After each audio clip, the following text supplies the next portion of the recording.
find me at LynetteForOakland.com. Public safety is the second cornerstone in my pillar for change. And it is because our city is unacceptably violent. And we've not been focused in on outcomes that actually make us feel safe because we bicker over foolishness.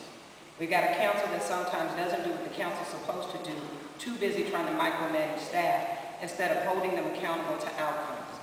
So as a council member, I bring 20 years of professional experience in the nonprofit sector where I know how to manage complex budgets and where I'm actively working on a ceasefire strategy in the city of Richmond, where by God's graces we are 10 fewer people dead this year than last year because we knew how to get it done.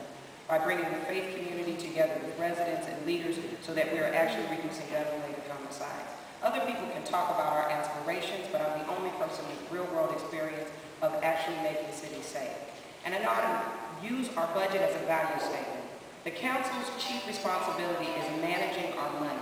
So that means making sure that we place a priority over the programs and initiatives that have outcomes for our families so that our kids are safe, our families are safe, the middle class feels comfortable here, and that's what we can do together. Thank you for your time. Please tweet and follow me, and let's have a deeper discussion. Thank you.